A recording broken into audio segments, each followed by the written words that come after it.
Today is Wednesday, September 30th, 2020. Coming up on Roland Martin Unfiltered, we'll break down last night's debacle. Donald Trump was a brute. He was obnoxious, a narcissist, loud, mean, nasty. And now the Presidential Debate Commission, they are making a big change for the next debate. We'll break it down. New details in the Breonna Taylor case. Now the Kentucky Attorney General admits he did not pursue murder charges against the cops who shot and killed Breonna Taylor. Also, a court in New York, they're ordering a review of the Eric Garner case. Folks, we got a jam-packed show. It's time to bring the funk. I'm Roland Martin Unfiltered. Let's go. He's got it. Whatever the biz, he's on it. Whatever it is, he's got the scoop, the fact, the find. And when it breaks, he's right on time and it's rolling. Best believe he's knowing. Putting it down from sports to news to politics. With entertainment just for kicks, he's rolling. It's Uncle Roro, y'all. It's Roland Martin, yeah. Rolling with Roland now. He's funk, he's fresh, he's real, the best, you know he's Roland Martin now.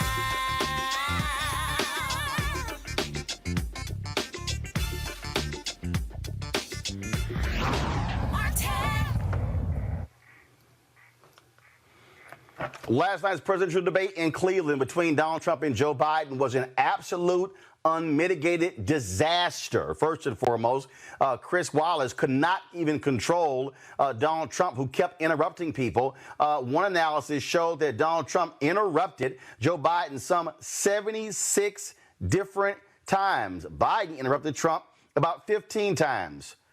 Have no idea, folks. Here's a roundup of what happened last night. President Trump, you have often said that you believe you have done more for black Americans than any president, with the possible exception of Abraham Lincoln. My question for the two of you is, why should voters trust you rather than your opponent to deal with the race issues facing this country over the next 4 years? Vice President Biden, you go first. It's about equity and equality. It's about decency. It's about the Constitution. And we have never walked away from trying to require equity for everyone, equality for the whole of America. But we've never accomplished it. But we've never walked away from it like he has done. This is a man who, in fact, you talk about helping African Americans. 1 in 1,000 African Americans has been killed because of the coronavirus. And if he doesn't do something quickly, by the end of the year, 1 in 500 will have been killed. 1 in 500 African Americans. This man is a savior of African Americans. This man cares at all. This man's done virtually nothing. Look, the fact is that you have to look at what he talks about. You have to look at what he did. And what he did has been disastrous for the African-American community. So, President Trump, you have 2 minutes. Why should Americans trust you over your opponent to deal with racism? He did a crime bill, 1994, where you call them super predators, African Americans, the super predators, and they've never forgotten it. They've never forgotten it, Joe. No, sir, it's his 2 minutes. So you did that, and they call you a super predator, and I'm letting people out of jail now that you have treated the African American population community, you have treated the black community about as bad as anybody in this country. You did the 1990, and that's why, if you look at the polls, I'm doing better than any Republican has done in a long time, because they saw what you did. You call them super predators, and you've called them worse than that, because you look back at your testimony over the years, you've called them a lot worse than.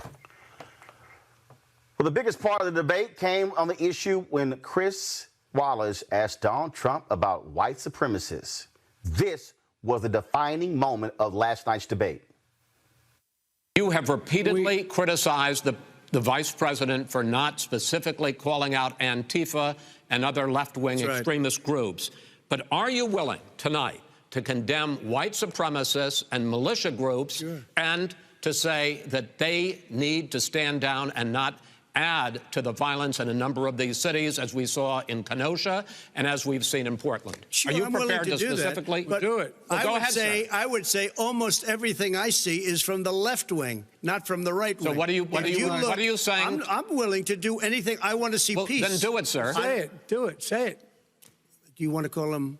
What do you want to call him? Give me a name. Give me a White name. supremacists Who and would white you like me to condemn? White supremacists and right Proud militia. Boys, stand back and stand by. But I'll tell you what. Somebody's got to do something about Antifa and the left, because this is not a right-wing problem. His This is a left-wing. FBI director This said is a left-wing problem. white supremacist. Antifa's an idea, not an organization. Oh, you gotta be not kidding. militia. That's what his It's an idea. FBI director Gentlemen, said. Well, then you know what? We're done, sir. We're moving on to the next. We're When moving. a bat hits you over the head, that's not an idea. Everybody in Antifa your is administration bad. tells you the truth has a bad idea. Can I tell you what? You have no ideas that are Antifa is a dangerous, All right, radical gentlemen, group. we're now moving on to the Trump And and you ought to be Biden careful with records. them. They'll overthrow you. When in a 2 president, seconds. I'm going to ask a question. When the president seeks a second term, After being roundly criticized, even trying to send his surrogates out and White House staffers and campaign staffers to say, oh, no, he did condemn white terrorists. He said this today. I don't know who the Proud Boys are. I mean, you'll have to give me a definition, because I really don't know who they are. I can only say they have to stand down, let law enforcement do their work. Law enforcement will do the work more and more.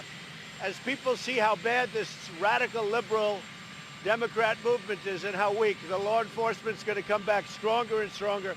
But again, I don't know who Proud Boys are, but whoever they are, they have to stand down, let law enforcement do their work. Mr. President, in this speech when you said stand by, that's my first question. Just stand by. Look, law enforcement will do their work. They're going to stand down. They have to stand down. Everybody. They have to stand, whatever group you're talking about, let law enforcement do the work. Now, Antifa is a real problem, because the problem is on the left. And Biden refuses to talk about it. He refuses to issue the words law and order. You saw that last night when he choked up. He can't say the words because he'll lose the rest of the left. So he's got to condemn Antifa. Antifa's a very bad group. Yeah. Mr. President, let me follow up. White supremacists, they clearly love you and support you. Do you welcome that? I want law and order to be a very important part. It's a very important part of my campaign. And when I say that, what I'm talking about is law enforcement the police have to take care. And they should stop defunding the police like they've done in New York, like they've done in New York. I just told you. But you denounce them. Do you denounce I've always denounced any form of any of that you have to denounce. But I also, Joe Biden has to say something about Antifa. It's not a philosophy. These are people that hit people over the head with baseball bats. He's got to come out and he's got to be strong and he's got to condemn Antifa. And it's very important that he does it. I want to see profiles not encourage Georgia Senator Kelly Loeffler. He has been very clear that there is no place for racism in this country. So, I think we just have to look at his words and his actions and to understand that he has done more to lift up African Americans than any president in recent history. You want to see a weak-ass black man? Senator Tim Scott of South Carolina. Do you find that concerning, the president's refusal last night during the debate to condemn white supremacist groups? I think he misspoke in response to Chris Wallace's comment. He was asking Chris what he wanted to say. I think he misspoke. I think he should correct it. If he doesn't correct it, I guess he didn't misspeak. I was on social media and you had some black MAGA lovers saying, oh no, the Proud Boys, they're not racist. They're not white supremacists. Watch this. I started this gang called the Proud Boys. And The Proud Boys? The Proud Boys. What's Proud Boys about? We will kill you. That's the Proud Boys in a nutshell. We will kill you. We look nice. We seem soft. We have boys in our name. But like Bill the Butcher and the Bowery Boys, we will assassinate you. Now, part of the reason I agree to do the talk is because I'm allowed to bring all my guys. And we can fight our way in and fight our way out. Beating the shit out of these people. I think it's our job to do it. And the cops just turn a blind eye. If you're wearing a MAGA hat, as Sal is right now. Sal's in the studio, folks. Oh my God, it's Sal Cipolla. Where are you from? On here. Wow, you came a long way. You're wearing a MAGA hat, and some guy with a slightly punk demeanor comes up to you and says, hey, are you Sal or are you pro-Trump? Choke him. Trust your instincts. Don't listen to what he has to say. Choke him. If I do a video where I say, how about we start throwing bricks? Is that legal? You can't call for violence on a specific person, but can you say they're throwing bricks? We should throw bricks. Can you call for violence generally? Because I am. Fighting solves everything. We need more violence from the Trump people, Trump supporters. Choke a motherfucker, choke a bitch, choke a tranny. Get your fingers around the windpipe. I want violence. I want punching in the face. I'm disappointed in Trump supporters for not punching enough. Get a fucking gun. Get ready to blow someone's fucking head off. I've even killed people in my dreams. That's how awesome my gun is. Get in trouble, get arrested, get fired. Let's all get in this together. They can't kill us all. Dude, I got green tips, man. Those go through at least 3 bodies. Oh, beautiful. Plop. I love the way he falls on his ass. They said, you want to go? I said, yeah, I want to fucking go. And I punched him in the face. And then Coulter emailed me later and she goes, conservatives never punched anyone in the face. Finally, things are turning around. And then Malmsberg goes, you're not advocating violence, are you? And I go, I absolutely am. It's a wonderful, effective thing. This is a fucking war. The Joe Biden campaign did not wait to drop this ad.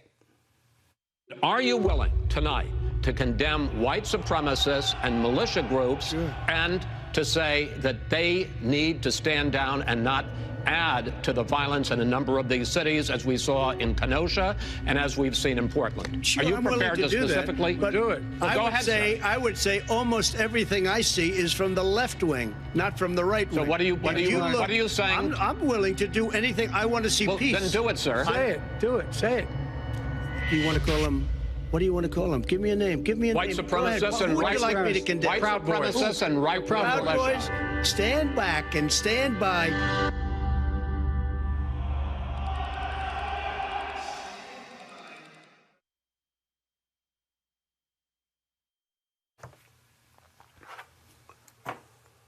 Let's go right to our panel. A. Scott Bolden, former chair, National Bar Association Political Action Committee. Robert Patillo, he's executive director for the Rainbow Push Coalition Peachtree Street Project. Lauren Victoria Burke writes for NNPA. Monique Presley, legal analyst, political commentator. I want to start with you, Lauren. Absolute disgusting what we saw last night from Donald Trump.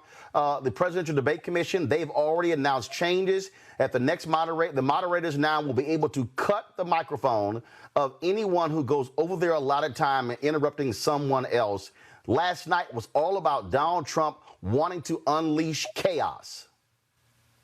Right, and so I guess there's going to be a lot of cutting of the microphone. Obviously, what we saw last night was a lot of fear and insecurity coming from Donald Trump, who I think at this point knows he's going to lose. I really think that to a large extent, we need to really think hard about what happens from November 4 to January 20. That was a desperate performance from somebody who knows that they're about to lose an election and be rolled out of office. Donald Trump, as we all know, barely got into office. He lost the popular vote. He's well aware of that. When you see him make these desperate calls to his supporters to show up at the polls, this obviously embarrassing, though not surprising, I misspoke on white supremacy, just like he misspoke in 2016, not being able to disavow David Duke. At this point in this, it's pretty obvious that people like Tim Scott, some of these other Republicans who, at this point, this is willfully ignoring a white supremacist in the White House and willfully being on the wrong side of that, one would think, easy to be on issue. I mean, the fact that Tim Scott today can't disavow what the president did last night is just unbelievable and incredible. You either agree with the president or you just don't understand how stupid you look at this point, defending somebody that is an out-and-out racist in front of the entire nation, and you don't get that. You don't pick up on the fact that the train is leaving the station. First of all, it should have been picked up on years ago. None of what happened last night was new. None of what happened last night was surprising. But for people to come out today after watching that last night and still be defending this president, I've sort of moved on to the point where I feel like I'm beyond Donald Trump. Because to some extent, I've been watching Donald Trump, unfortunately, my entire life because I grew up in New York. So I was used to seeing Donald Trump in the background all the time. But now I'm to the point of asking, what are these people doing in the Republican Party supporting this person at this point? What can you say? This is real simple. This is real simple, Robert. Power. This is power. Yeah, you're absolutely correct. But Donald Trump played that debate like a fiddle last night. He was able to bait the host. He was able to bait Joe Biden. He was able to obfuscate. He was able to filibuster to the point that we aren't talking about the fact that we have a president who was impeached earlier this year, and we did not mention it during the debate. We find out that this president is $500 million in debt to unknown individuals around the world. We barely talked about it at the debate. The fact that he has not paid taxes in a decade, and when he did pay taxes, paid about $700. That did not get the proper vetting during the debate. President Trump knew he could not win on the facts. He cannot win a balls and strikes game, so he decided to do guerrilla warfare. Don't let your opponent get a straight answer in. Don't let the moderator ask a question. Make sure that you play the clock. Run out the clock until you get to the next topic. Then you slide in your culture war stuff. You slide in your conspiracy theories. You're talking about Hunter Biden. You're talking about random internet conspiracies. You're seeding the media beforehand by saying Joe Biden is on a performance-enhancing drugs, and he had plastic surgery, that he has an earpiece in to feed him answers. There's a teleprompter there that's going to allow him to read off the answers. President Trump figured out how to play the media years ago, and he is still playing them, and that's why we're not talking about any substantive issues from last night. That's why we're simply caught on all the distractions. No, we are talking about substantive issues because the reality, Monique, his statements regarding not wanting to condemn white supremacists. Also, last night, Joe Biden, when we talked about Antifa, Trump wants, he got to condemn Antifa. Biden last night, Monique, quoted the FBI director, Christopher Wray, who said Antifa is not an organization, it's an ideology. And then Trump's like, I disagree with that. The reality is this here. Biden, I thought the strongest moments when he finally said, the hell with Chris Wallace, the hell with Donald Trump, I'm going to look directly at the camera and talk to the American people. I do believe last night we had substance, and the substance is you've got a crazy, deranged crank who was even more crazy than we used to, and you saw calm, focused, clear Biden compared to Trump. That contrast has shown up in various polls on who won last night and how this is going to solidify, I believe, this race for Joe Biden. Monique. I believe that that is true, that you did see a leader and you did see other than leader. I don't know, though obviously there was a winner for last night, whether that tilted the few, like 2, 3, 5 undecided voters in the United States of America right now or not. I agree with what the last panelist said, that this was a calculated approach by Team Trump because they did prep, though they lied and said they barely prepped. He said his prep is being president. No, he had sessions. And what they figured out is that there's no way that he could win because he doesn't have enough on substance. He doesn't have a record that would prop him up. He doesn't have anything convincing to say about the pandemic or the economy or jobs. He's lost on all of those issues, and he doesn't have a command of the information. So instead, disrupt, disrupt, disrupt. And that is a very old debating tactic, which I'm sure Scott's on the panel. He would agree with me. If you can't do anything else, just throw the whole thing over and run down the clock. And that's what his team obviously did. They just let him go. Obviously, you could see he wasn't sedated. He wasn't on any of the meds he's normally on. He was out there being his rambunctious self. He stuck to every one of his talking points, not the points that the team gave him, not the points that are in the briefing books, but the talking points that are in his head. He was very consistent about those. I mean, he brought up all of his oldies and he had some new goodies, and he did what Trump does. Now, obviously, that's not what we want in a president. I couldn't hear you, Roland. But here's the deal. I got to pull Scott in here, because Scott, here's the deal. You saw all that take place, but the bottom line is this here. It's not a question of the undecideds. It's also, how do you drive your side out? The Biden-Harris team raised $3.8 million between the 10 p.m. and the 11 p.m. hour last night. That is about intensity. This race is going to come down to which side is more intense when it comes to the polls. And I think last night it further pissed off Biden supporters.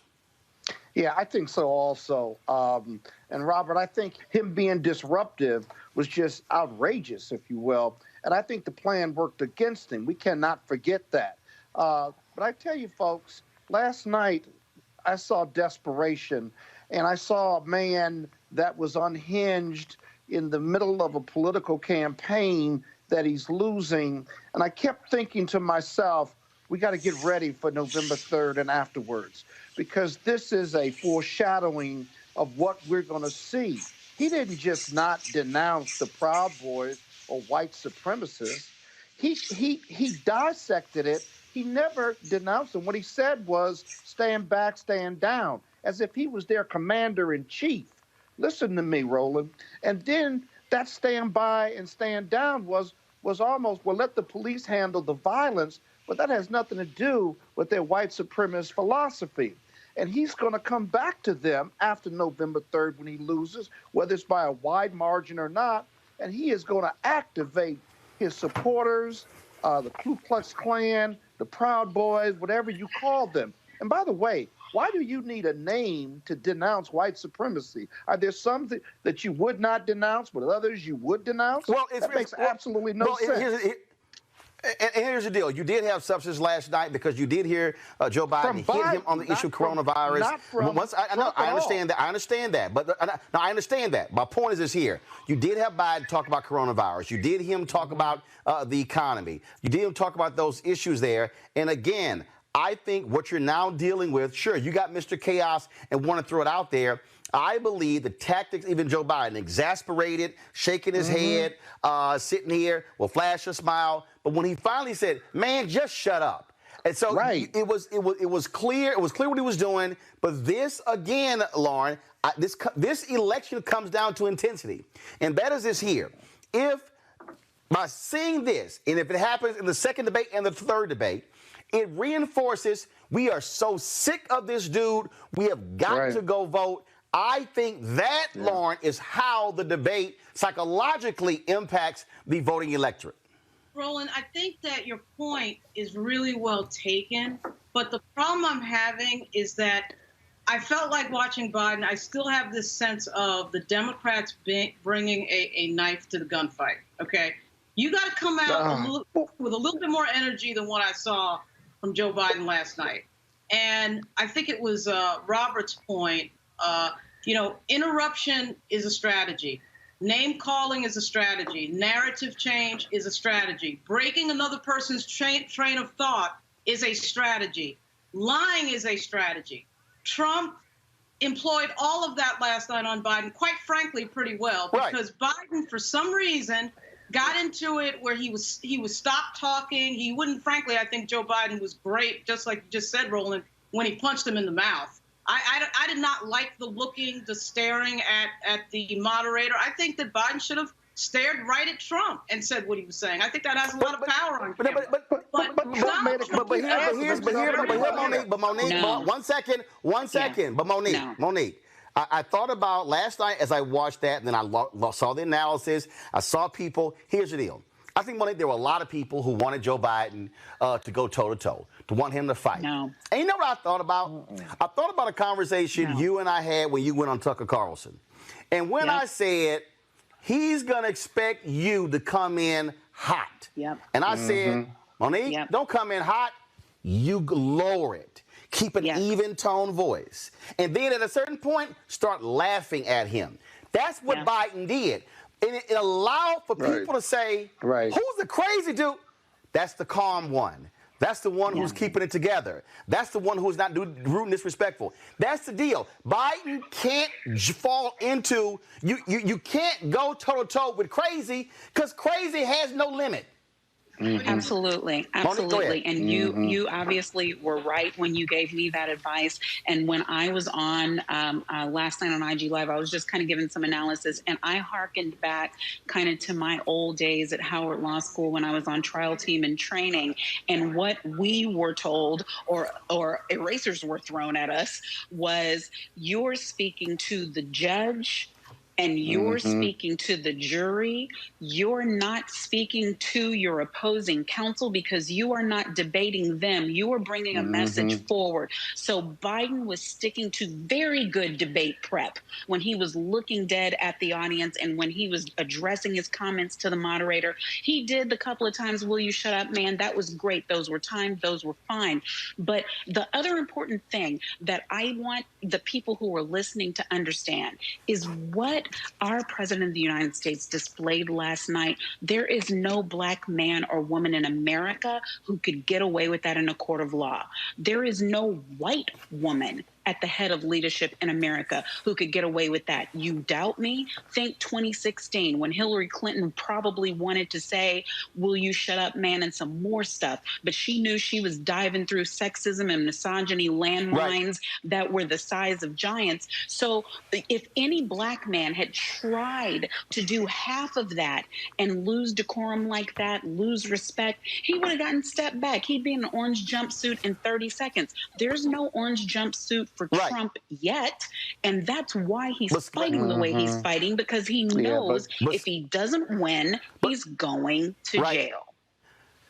But Scott, here's the deal, though. Again, what I need people to understand, when you examine this whole deal here, Biden was by no far perfect. Let me be real clear, okay?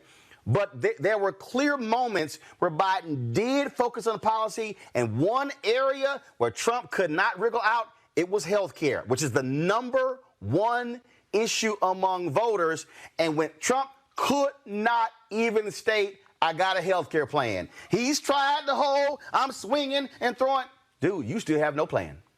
That's right. That's right. And so another tactic we use in the courtroom when we have a recalcitrant witness is your cross-examination. You have short, tight questions. You demand short, tight answers. And if the witness doesn't have any, you just continue to pepper them. And on health care, on his COVID response, too, you may be talking about both.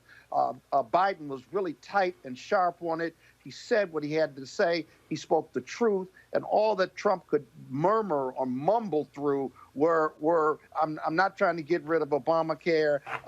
We did more than any other country. You did more than any other country to bring in 20% of all the cases, if you will, and 200,000 people are dead and counting. And so he was really good and effective there. But remember, whether he looked at the camera or looked at away, Biden questions and statements were tight and right on healthcare and COVID. You're right. It was the most effective part for Biden, and that's why it was most effective against Trump and him being a complete ass. I got to tell you, I don't see any upside.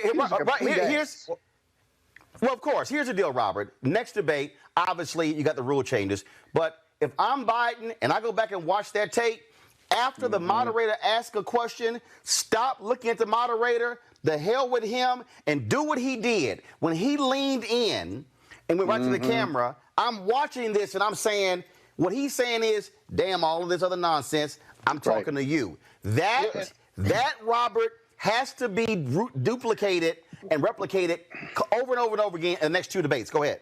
I agree with you, and I think that was probably the part that Trump probably did the best at, which was being that disruptive force. That he was able to interject. He was able to throw Biden off of his talking points. Whenever Biden is jumping down into the mud at the trailer park with Donald Trump is winning. That is his territory. He's a reality TV star. He might as well have been a Housewives reunion with Andy Cohen moderating instead of Chris Wallace. So when Biden would slip and say you're racist, when Biden would slip and say you're the worst president ever, when Biden would slip and say shut up, man, you're now falling down and dropping down into that trailer park with Donald Trump, and that's where he thrives at. So I think it has to be, now that you've seen it once, it's almost like that Houston Rockets small ball offense. The first time a team saw it, they didn't know what to do when you had a 6'5" dude shooting threes at center. But then when they got to the playoffs, you had a couple games to prepare for it, you're able to shut it down, and that's what the Rockets go home every year. So I think it's important for Joe Biden to take, now that he's seen it one time. Now, Robert, don't get your ass whooped bringing up my Rockets now. Don't get your ass whooped. It was appropriate. I mean,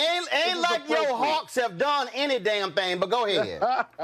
Or the Falcons, for the that whole matter. point is learning how to adapt and adjust on the fly. Don't think this is not a debate from the 1970s going by the Roberts rules of order. Maybe he needs to binge watch E! and a couple reality shows for maybe a week or two to get back into it, but he's going to have to come out stronger. Otherwise, Trump will dominate the news cycle instead of the actual winner of the debate. None of those tactics. But you know what, though? Here's the deal. Here's the deal. Here's the deal, though. Here's the deal, though. But here's the deal, though. Also, talk about dominating the news cycle. Here's what he's dominating: white supremacists, Proud Boys, and the Proud Boys are actually making it worse for him because you know what? They're embracing it, and so he now has to deal with that. And his goal was to appeal to suburban white women. Trying to be buddy with the Proud Boys is not. Hold up. I'm gonna go Lauren and Monique first. Lauren, it ain't the smartest strategy thinking you're gonna appeal to them suburban white women who he's losing in droves by pumping up the Proud Boys. Yeah, that was an unforced error, obviously, from him running his mouth and being stupid and racist, but that's who he is. And he Right. So that's what happened. I mean, I do think, though, that Biden has to figure out a way not to go down the rabbit hole when he gets interrupted. What Trump does when he interrupts is that he changes the narrative, he changes the course of the discussion, and Biden follows him. And I'm like, what are you following him for? Like, talk about what you want to talk about, just like Trump talks Absolutely about right. what You're Trump right. wants to talk about. So that's a... You're right. And here, you're right. No, you're 100% right. And Monique, the strategy, this is the strategy. You stand there, and when he starts yapping, this is what Biden does. Are you done? Are you going to still be so arrogant, interrupt? See, here's my deal.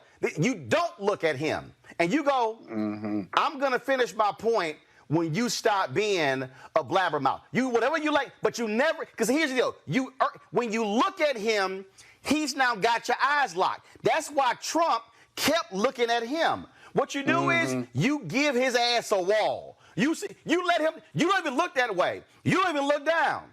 Let me know when you done sitting here blabbering and not answering a question. Still not answering a question. And here's the deal. Or what you do, Monique, you keep talking.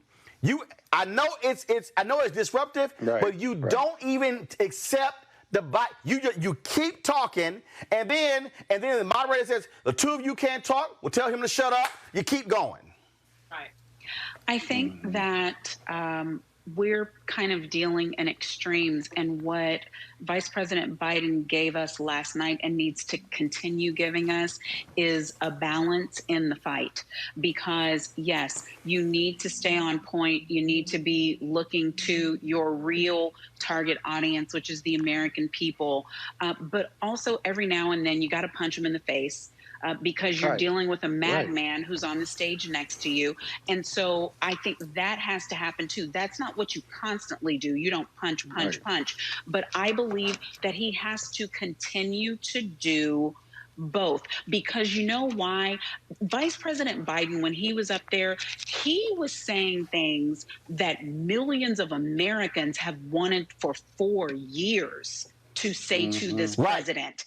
And such it as, was will the you first shut up? Opportunity. Yes. Right. And exactly. so I'm saying those are not errors, unforced or otherwise. Biden was being Biden, and I'm like, Uncle Joe, I know you're listening to your debate prep, and I appreciate that, but every now and then he needs to let one rip and cut that fool down to size, because that gained him people who were like, yeah, it's not just Trump who calls us spade and a thing and a fool. We're about to get a new president who is going to say, hey, man, shut up. You're talking crazy. You don't pay taxes. You're a criminal. Go somewhere. So we need both.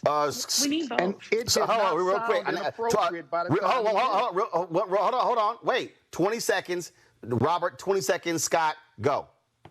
2 points. One, when Trump is appealing to white supremacists, you're operating under the assumption that the majority of America is not compelled by a message of white supremacy. America is built on white supremacy. The founding documents of this nation are white supremacy. The soil itself is based upon white supremacy. So when Donald Trump makes an appeal to it, don't be surprised when that goes over well. And secondarily, we've seen what happened in 2016 when Marco Rubio tried to jump down into the trailer park mud pit with Donald Trump. He lost. When Jeb Bush went to a trailer park, he lost.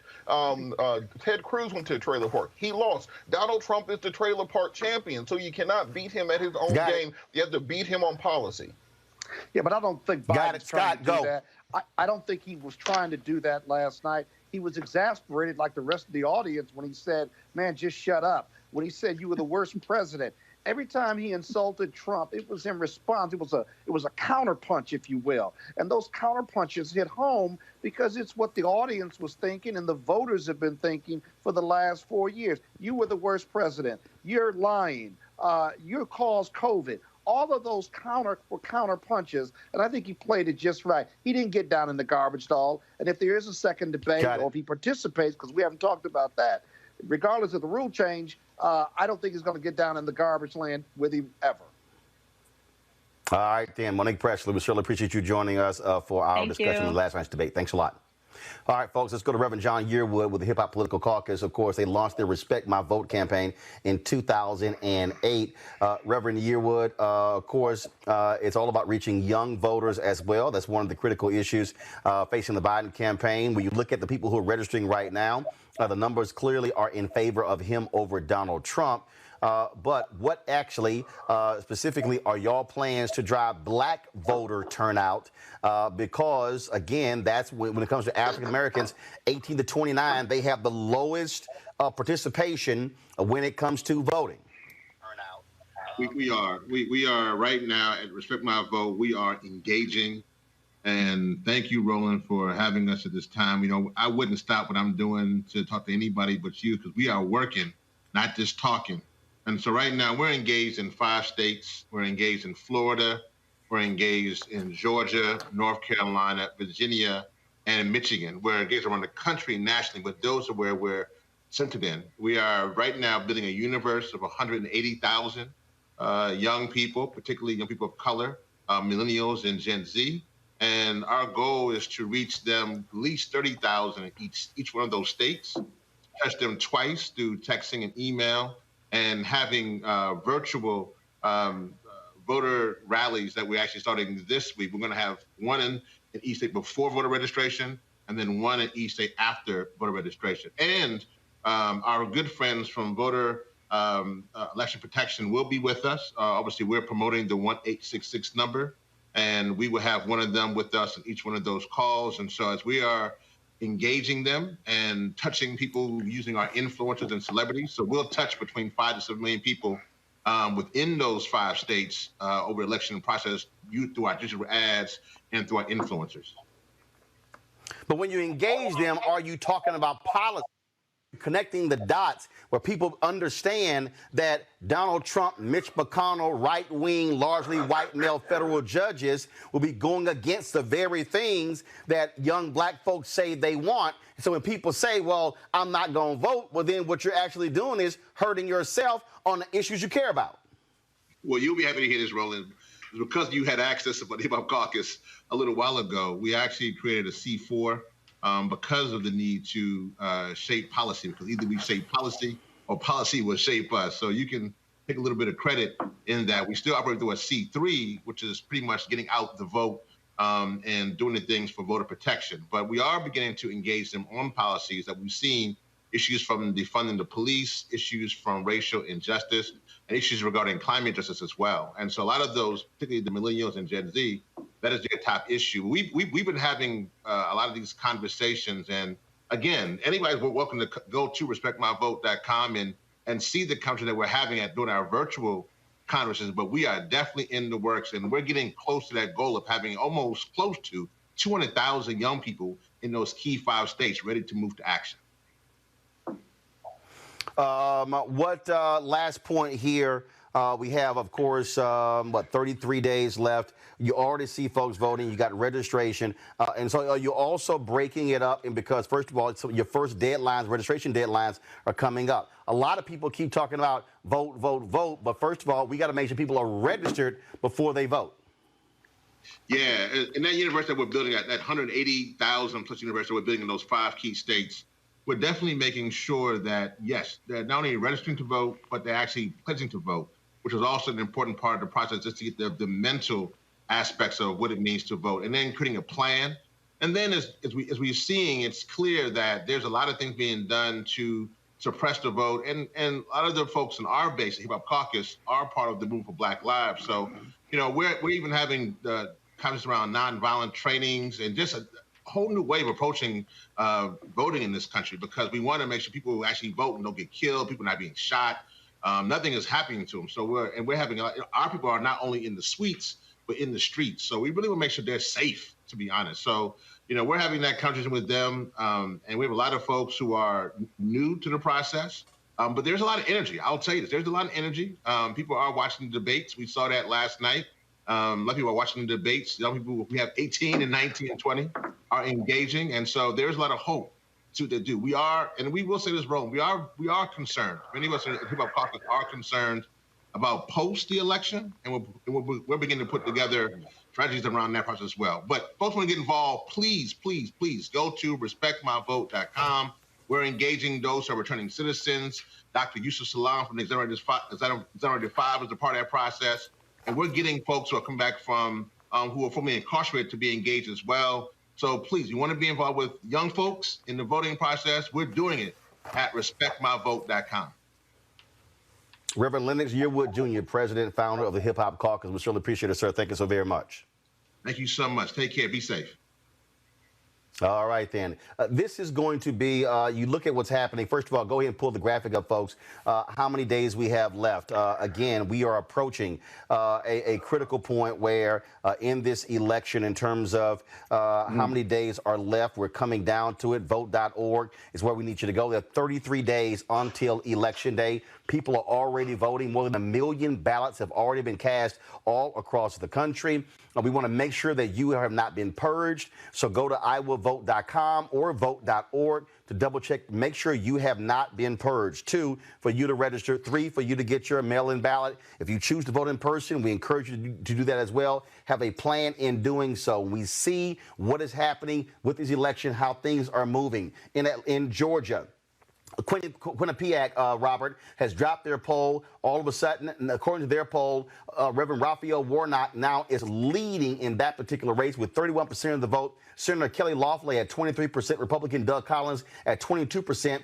Democrat Matt Lieberman, who refuses to drop out, is at 9%. Democrat Ed Tarver, an African-American, is at 4%. Of course, it's the first major poll that shows Warnock with a clear lead over Republicans Loeffler and Collins. Last week, Democrats, including Stacey Abrams, as well as Eric Holder and others, pushed Lieberman as well as Tarver to drop out. Robert, what the hell are these guys doing? They're polling 13% together. If Democrats don't get one of the top 2 spots with Kelly Loeffler, and if it's Loeffler and Collins, they go to the runoff to replace, of course, Johnny Isaacson as United States Senator. And Lieberman, the son of Joseph Lieberman, I mean, look, is so arrogant, he won't drop out. Dude, you're not going to be in the top 2. You're not in the top 3. Why aren't, I think it's also like 4 other, I think it's 4 black women running, it's a whole bunch of people. It's like, what are they doing still in the race? Roland, don't try to understand Georgia politics. Nobody understands Georgia politics. And also, we can't think there's simply going to be a linear decision that if these other Democrats drop out of the race, support immediately goes to Pastor Warnock. Pastor Warnock has my support. He's going to be speaking at the Rainbow Push Conference in Atlanta, Creating Opportunity Conference next week that people can register for at rainbowpushatlanta.org. But what's important is for him to continue to travel the state, build that bipartisan coalition, dig down into those deep Christian roots that exist here. Get into the social justice community. Get into the communities that get out and vote. Continue a strong ground game and not worry about the other people in the race. What we see is Loeffler and Collins destroying each other to basically argue who can be the more crazy pro-Trump person, not understanding that Trump is polling very low in Georgia compared to where he was in the last election. So Warnock has a chance to win this. He just has to continue running the race he's running. But look, I totally understand all of that, Lauren, but the reality is this here. I don't think for a second that if you're supporting Matt Lieberman, you're going to all of a sudden go over to Kelly Loeffler and Collins, or if you're supporting Ed Tarver. Well, this is one of those deals where if you know you don't have a shot, what you focus on is how can your party actually win. If Warnock is able to get one of those top two positions, he advances to the runoff, and they stand a better chance of picking up that seat. And Democrats only need to pick up 4 seats, really 3 seats. And, of course, if Biden-Harris wins, she can break a tie. But if they pick up 4 seats, they not control the United States Senate. You got to think bigger than your own ego. Well, yeah, but if you remember, Stacey Abrams, there was somebody that they ran, another Stacey, to basically not, so that Stacey Abrams could not be the nominee. I mean, frankly, anytime you have a black candidate running statewide, you are going to see a bunch of people try to think that they can do better than that person. So I'll be really surprised if Lieberman drops out, because he'll get it into his mind somehow, even though there's no evidence for it in the polling, that, I'm the one, I'm the chosen one, even though obviously demographically Warnock would be a better and stronger candidate for Team Blue. The other thing, and Robert mentioned this already, Georgia is in play on the presidential level, and Georgia should not be in play. This is another reason why we saw the desperate Donald Trump last night, because there's states in play on the map, on the electoral map, that shouldn't be, and Georgia's one of them. That would tell you that Warnock, if you can get the excitement out, obviously, for almost a third, of the state, of the voters in Georgia, you could see a real great result there, obviously. I think that discussion is bigger. Somebody like Chuck Schumer or somebody should be talking to Lieberman and tell him to get out. But I guarantee you that he will take over and stay in. Lauren, let me understand, and Scott, speak to this. Here's the reality. Jewish groups in Georgia have been saying, Lieberman, sit your ass down, and he won't listen. He won't listen to it. So, like, his whole deal is, I'm staying in, voters deserve a choice. But again, what I'm simply pointing to, this is not a race, Scott, where whoever gets the highest vote total wins a seat. It's going to be a runoff, and you want to be in a strong position to pick it up. Your thoughts on this race before I go to the next story. You talking logic, okay? Politics and campaigns aren't about logic. Everybody believes that they'll have lightning in a bottle and somehow they're going to win no matter what you tell them up to Election Day, whether they've got money or not. I think Lauren's right. Georgia's in play. And remember, the RNC, they don't have that much money. They're pulling out of some of the red states right now. And so I think they stay in the race no matter what. They should get out. Your theory is right. But then the Reverend has got to bear down, and he's just got to go win it. And sometimes that's what you're left with. And I think he can get that top two, those top 2 seats, because he's got to work hard for it, take nothing for granted, and have a ground game. Well, he's actually doing that, and so we'll certainly see what happens in Georgia. Folks, today that was a news conference of an organization that is going to be holding Facebook accountable. They're not even waiting on Facebook to do their so-called checks. We know voter suppression has been real, how African Americans have been targeted. We saw even last night how the lies were spreading across Facebook, and Facebook refuses to take anything down. Joining us right now is Shireen Mitchell. She, of course, is a digital analyst, social media analyst, and diversity strategist. Tell us about this independent oversight board, Shireen, that's going to be targeting Facebook. How is it going to work? How are they going to impact this election, the next 33 days moving forward, and then after that? So I'm fortunate to be a part of this board, and actually it's a board of experts from academics to media and to others, activists as well. You have people like Rashad on there from Color to Change. You have Derek from NAACP.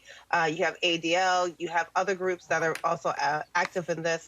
And so what we're trying to do basically is say, we don't have time to wait for Facebook to catch up. We don't have time for for the government to catch up. We're going to take actions, and we're going to expect people to see what happens. We're going to do it on a weekly basis, and we're going to come up with some key things we're making demands about Facebook.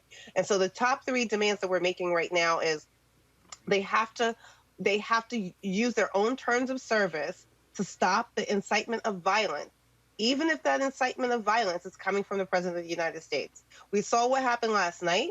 We saw that incitement. That type of incitement that did show up on Facebook and other places needs to be shut down the minute that it happens. And we're demanding not only that from places like Facebook and the platforms alike, but also from the media to also not share anything that would make it possible for more additional incitement to violence. The second thing we're making a demand about that has to do with the elections, that if there is no conceding, no person who's conceded and no clear winner, that they are to mark everything that goes out with political ads or the like, stop them all and keep them from going out until we have a clear winner, and until we know that someone has actually conceded. And that anything that goes out marked any other way before this moment should be marked as if they are untrue, disinformation, and the like.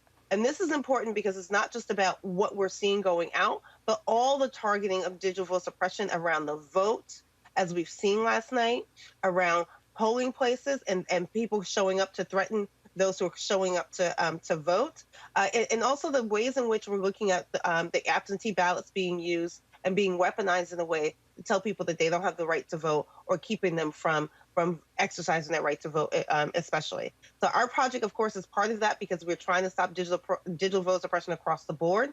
We also know after these last reports that came out how the campaign itself last campaign, 2016, targeted African Americans the same way that Russia targeted African Americans and the vote with precision. It was major focus on Black identity, major focus on Black voters, and we're still seeing that today, which is why we have our project and we're part of this one, so that we can make sure that we get this further understood and others to sign on and partner with us, but also understand the impact that we're trying to have before this election. You said you're going to be doing stuff weekly. What does that actually mean? Are you issuing a report? Exactly what are you releasing, and what are you demanding of Facebook? So we've already made the demand. So if you go to the website about the real oversight board, those demands are there. Each week we'll be releasing updates on the work that we're doing around that. So we're going to make sure that happens. Our organization, will also be putting out reports around the disinformation the closer and closer we get to the elections. So that we have our community aware of what we're doing, we make sure our partners know what's happening. But the ultimate thing that we're doing with this oversight board is to make sure Facebook is being held accountable for their actions as they interfere in not only the democracy of the United States, but also incite violence. All right, Shireen Mitchell, we certainly appreciate it. Thanks a bunch. Thanks for staying on the front lines, keeping us focused on digital voter suppression. Thank you for having me. I really appreciate that. I'll be going to the ground every day on this until we get to the elections and probably beyond. Thank you so much. All right. We certainly appreciate it. Thanks a bunch. Robert, I want to go to you. We heard Donald Trump last night essentially tell his supporters to basically do voter intimidation, go in the polls, keep an eye on people. That's kind of illegal. And so we are going to see. And look, Scott alluded to this earlier. We must be prepared for right-wing thugs doing what they do. Also, keep in mind, this is the first election in a very long time where Republicans are not under a consent decree regarding voter intimidation at the polls. You're absolutely correct, and Donald Trump did not allude to those things. Donald Trump made it very clear and explicit what he was telling his supporters. One, he said, when asked about diversity training on the federal level, he said it was reverse racism. It's almost like a racism in reverse situation, is what he said. When discussing endorsements, he said, I have all of law enforcement behind me. Do you have any law enforcement endorsements? And Joe Biden didn't answer the question. Donald Trump said he's not accepting the results of what's going to happen on November November the 3rd. Donald Trump told his supporters to go to the polls and walk around and make sure nothing's going on. He specifically told the Proud Boys and other white supremacist organizations, stand down and stand by. He said, I have plenty of time after the election to do what I need to get done, discussing the Supreme Court justice, and said that he's going to be sending this election to the Supreme Court. So I don't think that any of that is him alluding to anything. He wasn't keeping it a secret. He wasn't doing a hidden ball trick. Truth is, Joe Biden is going to need to win this election by 10 to 15 million votes in order for us to have any chance of there not being a strong contestation of the election and perhaps violence. And the president did nothing to pour water on that last night because he made it very clear to his supporters he has law enforcement on his side. He's been stacking the courts. He's going to have 300 judges on the bench. He's going to have 6 judges on the Supreme Court on his side. That he believes that his blue state people, as he said, need to be doing something to stop the Antifas and to stop the radical left. I think the radical left is everybody who's not a MAGA voter. So he made it very clear what he's expecting. I think we have 30 days to prepare for that and find out what we're going to do. But Roland, this is why the Senate is so very important, if I may. Because while the presidential election, we know we're going to fight after November 3rd. If we can flip those 3 or 4 seats, right? If we can flip Arizona, flip Colorado, flip Maine, we may or may not hold on to Alabama, but let's say we lose Alabama, right? If we can flip Iowa, for example, where Dems are playing well in states where Trump won, we certainly have to turn on Michigan and Wisconsin and Pennsylvania and get those back. I think we will. You'll then have a democratically controlled Senate, maybe even get Kentucky, who knows. You'll have a democratically controlled Senate. You hold your seats on the Democratic side on the House, and even if he fights, once those houses are impaneled, you've got another shot at his bad behavior by either impeaching him or putting tremendous political pressure on the Republicans to remove them themselves or to take that long walk to the White House to tell him that the gig is up. And so I've got hope, but we've got to vote down ballot and we've got to vote in these Senate races. Oh, man. Are you kidding me, Scott? You think that the Republicans are going to take some Barry Goldwater walk to the White House with this guy? After what we've seen? If we control the Senate and the House, that's a possibility. No, that's not happening. I don't invite your indignation. I raise it as a possibility, but I let hold up. 1 second. Lauren talk, Scott then respond. Go. Yeah, so it's more likely that the military would go to the White House and take him out on Jan 20 than it is any of these Republicans that we've seen over the last 4 years. I mean, that's just not happening. And quite frankly, we're lucky on the election. Hold up, Scott. No. I ain't Chris Wallace. Lauren finished, then Scott. I think we're lucky on the electoral map that the blue states, most of which not the blue states, the states that he's likely to win, that Biden is likely to win, Michigan, Minnesota, Wisconsin, Pennsylvania, North Carolina, maybe he gets lucky in Georgia. Those will be known by somewhere around midnight. Okay, so we're lucky. We're lucky because I actually think we're going to find out fairly early that Biden has got it. Obviously, everybody knows he's going to win California. He'll probably win Arizona. But so that kind of shuts it down. The other thing we got to count on, too, is the media not being stupid. The media not being stupid and just allowing this president to use them and the bullhorn of the media and that audience of millions for him to just get out there and say any crazy thing that is completely inaccurate. That's the other thing. The media plays a huge role in this. But the idea that guess what we did? Sorry, we can't count on that. Scott, go. Yeah, I still think that if we the perception and the pressure, because the Republicans will see the writing on the wall. This is a possibility, not a probability. But if we control the Senate, if we control the House, and the president is lost badly to Biden, and he wants to fight in some desperate measure, I do think that frees up more Republicans wherever they are, either on the Senate in lame duck or on the House side, to have a realistic conversation with themselves. They don't owe anything to Trump now, and perhaps have that conversation with Trump. The Dems should use them, if there are any out there, as their allies in order to avoid a constitutional crisis or taking the whole presidential election to the White House. Everything ought to be on the table.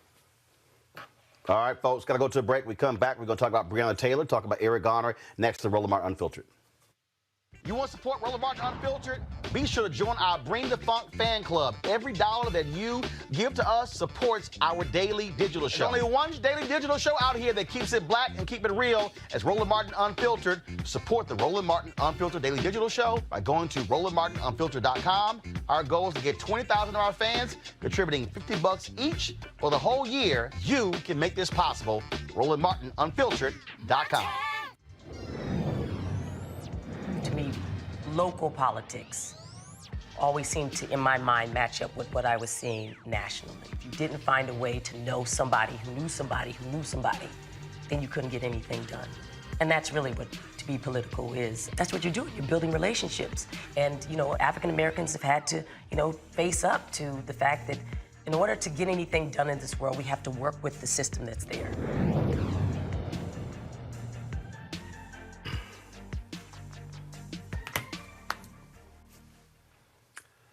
Kentucky Attorney General Daniel Cameron has 2 days until noon Friday to give the court the actual audio recordings of the grand jury proceedings, which led to one officer facing charges in the death of Breonna Taylor.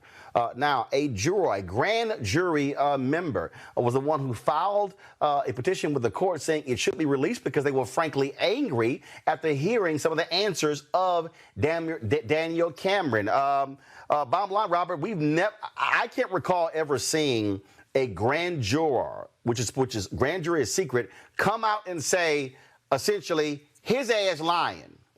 And so y'all need to know what really happened, and his ass lying, so release the damn recordings. And so they're giving Cameron's office 2 days because they say they got to redact some witnesses' names because they said that could affect the federal investigation. Robert.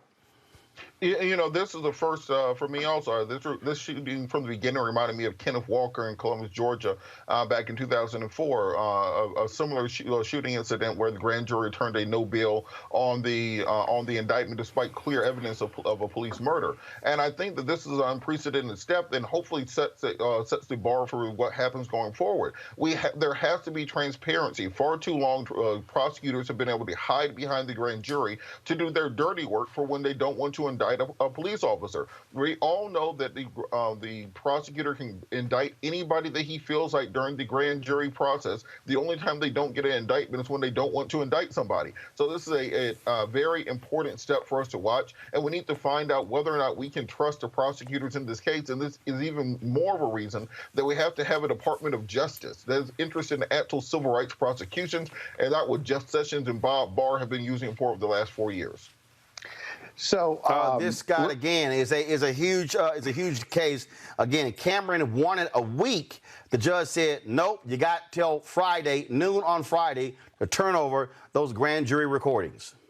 Yeah. So what do we look for when he turns over the recordings? The first thing you look for is you confirm that this was not an investigative grand jury, whereby the grand jury did the investigation with the help of the AG, that the AG did this investigation and then presented what he wanted to present and did not present what he did not want to present because he didn't believe he had a legal basis for it. I think that's going to be the latter. Secondly, what charges did he present? He probably just presented the charges when they brought back an indictment. What you would like for him to present is a number of charges, a number of police officers, and let them come back with a no true bill. That's really the open and transparent way of doing this, including felony murder. And I keep talking about felony murder on social media and some of the other shows I do, because if there was a felony committed and someone was killed in the commission of that felony, whether the bullet of Hankinson killed Breonna Taylor or not,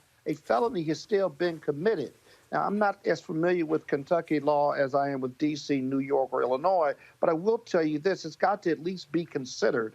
And so you're looking not for what he put in, you're looking for what he did not present to the grand jury, and then you make your case to impanel another one that investigates and either votes a no true bill or votes a true bill so that it's transparent and the public feels that this was fair analysis and review by the grand jury and the criminal justice system. Got it. Lauren, the thing here is this here. Now, by this grand juror's decision, he's also forced Cameron to come out and say he did not even present the possibility of the grand jury pursuing murder charges. That's right. Daniel Cameron lied when he went before the cameras, and now he is being forced to be honest with the public about what he did as a special prosecutor. Yeah. The whole thing has the look of what exactly he thought it was going to be when he had that stupid-ass press conference. It's going to blow up in his face. And it's going to blow up in his face because everybody's going to hear exactly what happened in there, and it's going to be the opposite. It's going to be the opposite of what it should have been, which is exactly what everybody suspected when he had that press conference. I mean, this is a ridiculous crime. I know we're about to talk about Eric Garner. That was another ridiculous crime. This woman is in her home at 1 in the morning. They've got the wrong warrant. We can't even establish whether or not they did announce, although all the cop friends that I had said, even if somebody did announce, if you break through my door at 1 a.m., I'm reaching for my gun either way. According to the grand jury, here's the deal. According to Cameron, one witness said they heard the cops say that, but that person said it on their third try. The first 2 times they didn't say that. 11 other witnesses said we heard nothing, and so it was sort of like they were waiting, trying to get somebody to say what they wanted them to say. Finish your point, please. But they didn't put any of those others in the grand jury either. The outrageousness. Lauren, finish your point. This outrageousness, the outrageousness of this particular moment in police brutality is off the cliff. Is off the cliff. It's you're in your own home in the middle of the night, and somebody's breaking through the door, and of course somebody who has a gun inside is going to reach for it and try to defend themselves. Right. And they end up killing the person that doesn't even have the firearm. That's the other thing that nobody talks about. Right. But here's the deal. But here's the deal, Scott.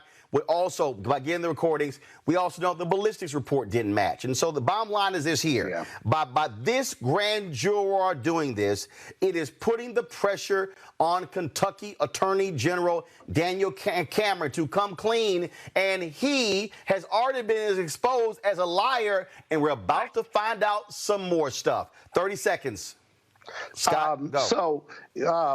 You're absolutely right, because here the AG made choices and decisions on what to put in the grand jury, what didn't. Why not put everything in the grand jury and let them decide? And what Lauren is really talking about is centuries old, the Castle Doctrine. I have a right to defend my home versus the police having a right to kick it in whether they announce or not. It's just a tragic errors, factual errors here. But what about our castle right doctrine, or the rights that Breonna Taylor and her boyfriend had? Those are being completely ignored here as part of this investigation. Robert, in New York, Supreme Court Judge Joan Madden has ordered a public judicial inquiry into the case of Eric Garner, of course, who died after being put in a chokehold by NYPD officer. They took place 6 years ago in 2014. She ordered a summary inquiry into the case, including an alleged lack of immediate medical aid to Garner by officers, alleged lies in a police report, the unauthorized release of Garner's arrest record, and the release of autopsy information by New York City's Office of Chief Medical Examiner. She did not indicate who would conduct the inquiry or when it would take place. A hearing has been set for October 6th. The reason this is important, this is not some departmental review. This is a judicial inquiry, Robert, which means lie to the court, you committed perjury. And it's important to remember, there's no statute of limitations on murder. There's more evidence is uncovered at any point in time that can necessitate a murder charge, even if it's 6 years down the line or 20 years down the line. We see this often in cases from the Civil Rights era, where you finally bring a Klansman to justice 40 or 50 years after the actual murder was committed. It's important. This is also an important step, because often we bemoan the pipeline, the connection between police officers, prosecutors, prosecutors and then the prosecutor to the bench pipeline, which often puts you as a defense attorney 3 against 1 in the courtroom. When judges are going to start being independent voices, they're going to start independently looking at inconsistencies in these cases and reviewing them and bringing these cases to justice, it may be what we need to finally get the ball moving and to get some progress on this issue of police brutality in this country, because it's very clear our legislators are not going to do anything. Our executive leadership is not going to do anything. It's very difficult for prosecutors to do anything and not be out of office within 1 electoral term. So maybe it's going to be litigation from the bench by progressive judges that actually get this done. And Lauren, Roland, this is why hold up, Scott, hold on. Lauren, this is why judges matter. This is why who we elect matters. Yeah. Absolutely. Yeah, I mean, absolutely. By the way, they should have an investigation into the Ramsey order thing as well. Ramsey order was effectively retaliated against by the New York City Police Department for taking that video of Eric Garner, which nobody ever talks about. Because, you know, New York City Police Department, and unfortunately I know it well, they think they can do whatever they want. I mean, they just think they can do whatever they want. It was already established that Daniel Pantaleo had been sort of stalked by this officer. I mean, I'm sorry, that Eric Garner had been stalked by Daniel Pantaleo. And so when he confronted him about the cigarettes, this was like the second or third encounter that they had had.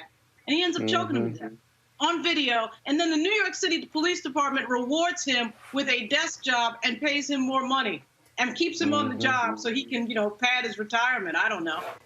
Right in front of everybody's face. And they just think that's just the normal order of business. You know, the other thing, Roland, and correct me if I'm wrong about this, I think this is part of a civil justice inquiry. That is, that as part of the civil lawsuit, before the case is dismissed or before the judge signs off on the settlement, that she's doing this inquiry and looking for transparency. I couldn't find the real source of it, but I think this is a civil proceeding which should be used more and more, as I often say, to get to the bottom of justice, to get information, and to get the information made public and transparent. So this may be a new tool in the civil rights movement or civil rights lawyers for getting to the bottom line and getting more information to the public. All right, then, folks, I certainly appreciate it. Thank you so very much for joining us on our panel today. When we come back, our tech segment, and what is a startup group in Silicon Valley doing to ensure more of us are involved in STEM? That's next on Roland Martin Unfiltered. You want to support Roland Martin Unfiltered? Be sure to join our Bring the Funk fan club. Every dollar that you give to us supports our daily digital show. There's only one daily digital show out here that keeps it black and keep it real as Roland Martin Unfiltered. Support the Roland Martin Unfiltered daily digital show by going to RolandMartinUnfiltered.com. Our goal is to get 20,000 of our fans contributing $50 each for the whole year. You can make this possible. RolandMartinUnfiltered.com. I'm Chrisette Michelle. Hi, I'm Chaley Rose, and you're watching Roland Martin Unfiltered.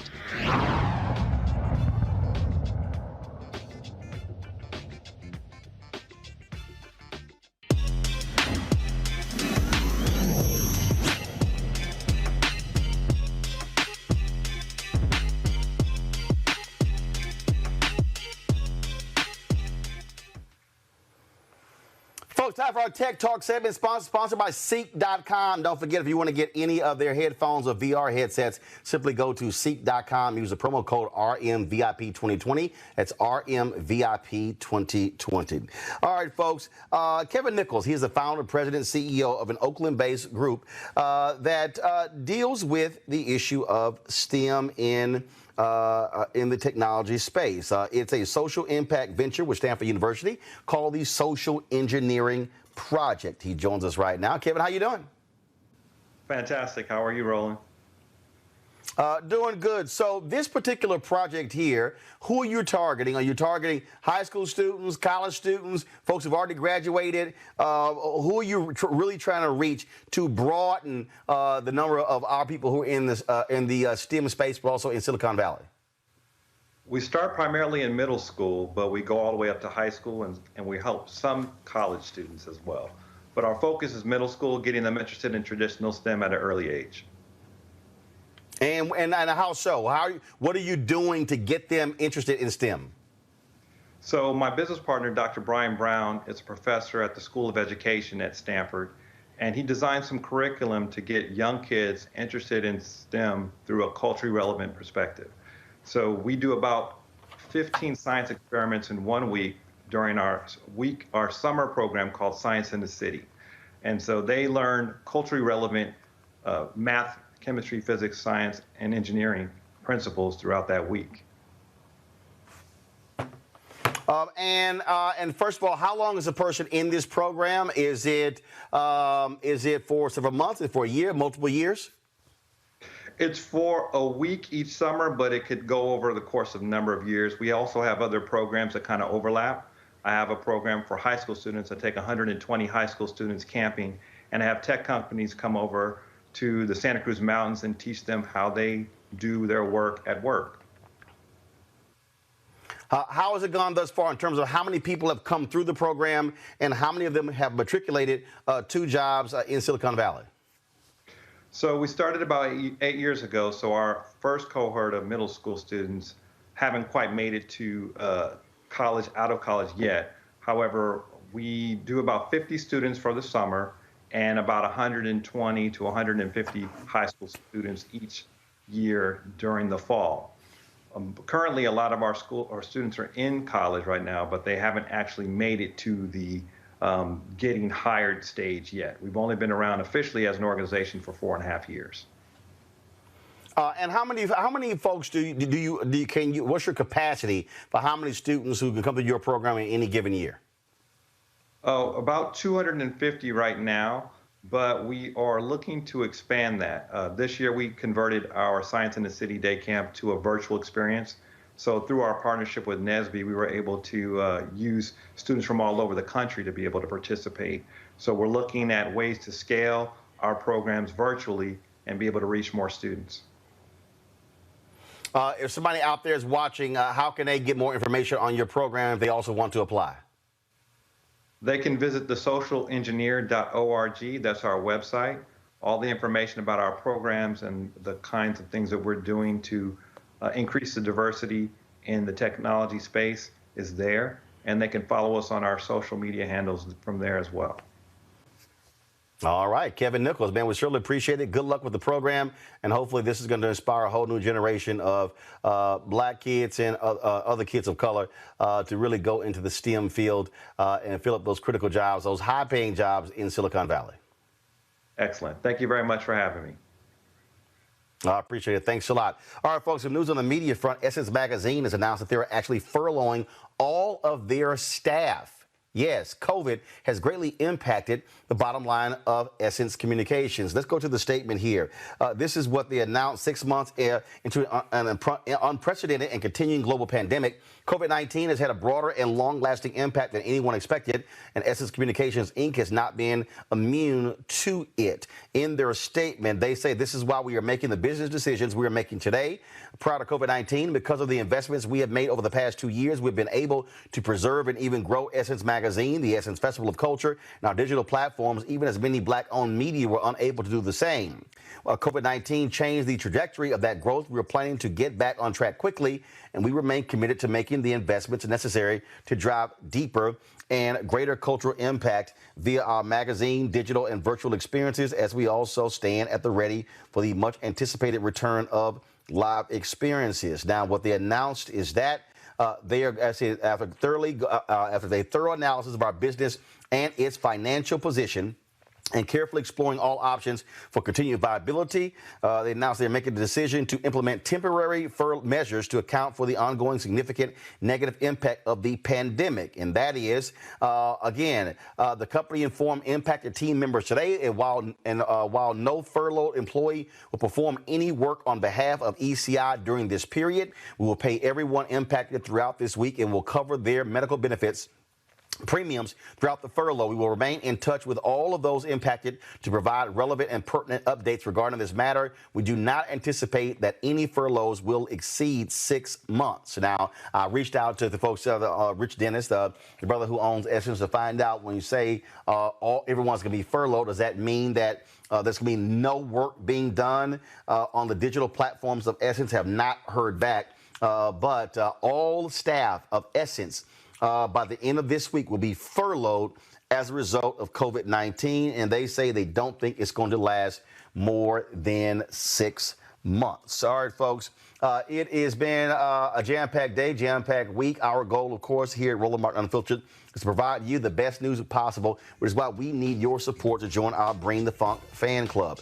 Every dollar you give that goes to support this show makes it possible for us to do what we do. There are more than nearly 9,000 of you were live today on YouTube, which is the highest number we've ever had watching on YouTube simultaneously. And there's about 6,000 of you left right now. Y'all can give right there on YouTube. Why is this important? Because the story that I just read, and that is we have got to have black media platforms that are speaking to our news and our interests, such as what Shireen Mitchell talking about digital voter suppression, such, of course, the brother talking about STEM program there impacting Silicon Valley. This is why having an opportunity to be able to have guests talk about these very issues, that's why we need to have this, and so you make that possible. And so when you give to Cash App and PayPal and Venmo, when you mail that mail order, you make it possible for us to hire staff, to be able to send out our alerts, to do live streaming. That's why it matters. We've got great partners like AFSCME. They, of course, been a partner with us since we started. Partners like Seek.com. We appreciate them as well, but we need your support as well. So please, $RM Unfiltered, $RM Unfiltered on the Cash App, PayPal.me/RMartinUnfiltered, Venmo.com/RM Unfiltered. You can also send a money order to New Vision Media Inc. Make it payable to New Vision Media Inc. NU Vision Media Inc. 1625 K Street Northwest, Suite 400, Washington, D.C. 2006. Also, don't forget, you can also listen to our podcast. The audio of this show is available on the iHeart Radio app, and so you can check us out there as well. So we want you to join our Bring the Funk fan club. Nearly 13,000 people are members. Our goal by the end of this year is to have 20,000 of our fans as members of our fan club. We want you to join, folks. We ask you to give $50 each. That's $4.19 a month, 13 cents a day. If you want to give more, you want to give less, every dollar does indeed count. And I certainly appreciate all of you who have helped us thus far, and so does our staff as well, because y'all make it possible for us to do this every single day, to be black and unapologetic. Also, shout out Langston University. I've been wearing different HBCU gear for the last week. I wore something different yesterday, so I want to shout out to folks in Oklahoma. My Alpha brother is president of Langston University, so shout out to all the folks at Langston. Thank you very much for having me on your campus. I also gave a commencement address to your school as well. Folks, we talked about a lot of the viral ads going out there. Here is the latest roundup of anti-Donald Trump ads. I wanted you to see it. Check this out. Are you willing tonight to condemn white supremacists? I'm willing to do anything. I want to see peace. Then do it, sir. Say it. Do it. Say it. That was painful, Donald. So weak. I mean, really bad. I'm the one that brought back football. Your debate reviews are so stupid. Terrible. Biden showed America you're a loser. The fact is, this man doesn't know what he's talking about. You have repeatedly. You've been talking back. Not your finest hour, Donald. Sir. I would love to end it. If you want to switch seats. You looked crazy. Your performance was, well, weak. Stand back and stand by. You failed. Embarrassing. You're losing, Donald. Les, don't ever use the word smart with me. Your administration is falling apart. Your campaign is running out of cash, and your personal finances so broke. Ouch. Your presidency is nothing more than a house of cards, Donald. You're losing everything. And it just collapsed in front of the whole world.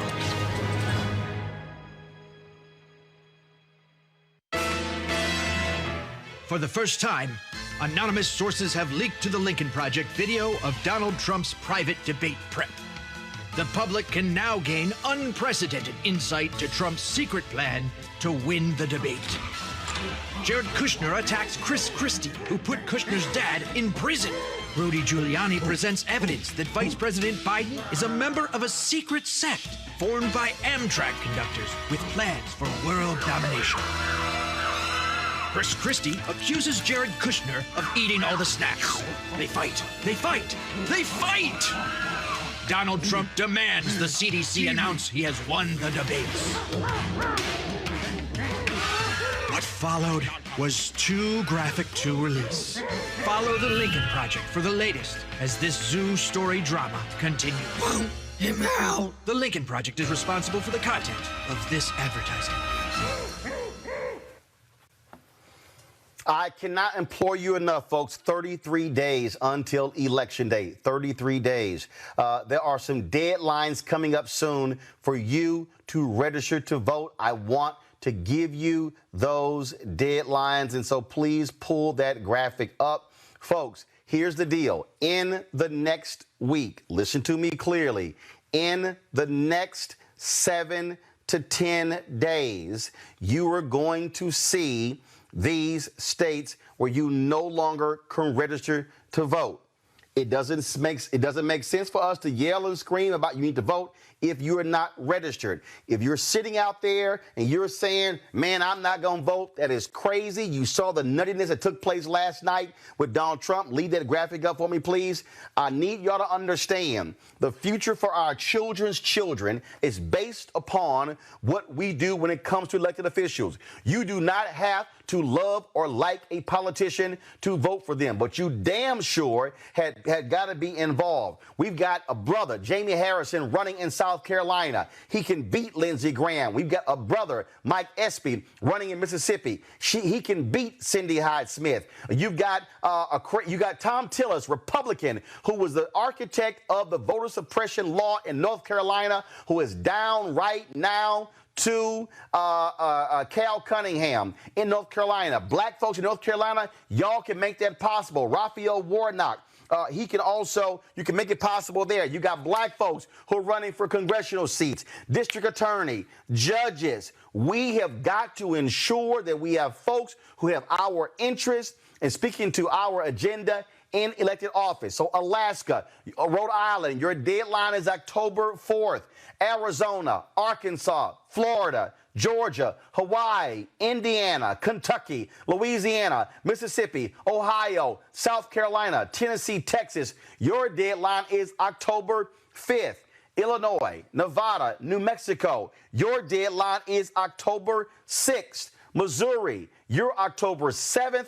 Idaho, New York State, North Carolina, Oklahoma. Your deadline is October 9th, October 10th for Delaware. All of you need to understand we cannot change the condition of this country if we allow our power to go untapped. That means, and we're going to have to use our power, that means that we're going to have to get registered. That means I want each one of you reaching out to 5 people and say, are you registered? And if they're not registered, make them get registered. Go to vote.org, go to iwillvote.com, and then have your plan to vote. I need y'all to vote in early voting. Don't wait for November 3rd. If you want to do mail-in balloting, I need you to follow every single direction to the letter, because Donald Trump and the Republican Party, they're going to try to throw your ballots out. That's how they're going to try to steal this election. I do not, let me be clear, I do not agree with every single thing that Joe Biden says. I am going to push him and push Senator Kamala Harris on issues that we care about if they win. But when you have a man last night who would not condemn white supremacists, then that's all you need to know about who Donald Trump is. And last point, I need y'all to stop listening to any of these ignorant ass people on YouTube, Twitter, Instagram, Facebook telling you not to vote. You need to stop following them. You need to stop retweeting them, resharing them, because they are ignorant and you know exactly who they are. They have no plan. They have no agenda. They don't care about our people. And all they are there is to sow dissension. You should look at them as the opposition to black interest. Folks, I have 9 nieces and 4 nephews. I understand the world that they should be living in the next 20, 30, 40, 50 years. What I will not do is stand by and allow this generation to screw it up for them because we chose to be conceited, we chose to be evil, we chose to be arrogant, we chose to be silly and not do our part when it comes to the election. And when the election is over, we're going to challenge everybody to move forth our agenda. And if they don't, we're going to replace them the next time. That is how you use your power. Folks, after this, I'll be hanging out on Instagram with Fat Joe. So y'all can go over there and check me out right now. I got to go. I'll see you guys tomorrow right here on Roland Martin Unfiltered. Don't forget, Cash App, Venmo, PayPal. Support our Bring the Funk fan club. Give right here on YouTube because ain't no other place giving it to you the way we give it to you when we bring the funk like we do in Roland Martin Unfiltered. When we are black owned, we're independent, and we don't ask anybody for their damn permission to talk about us.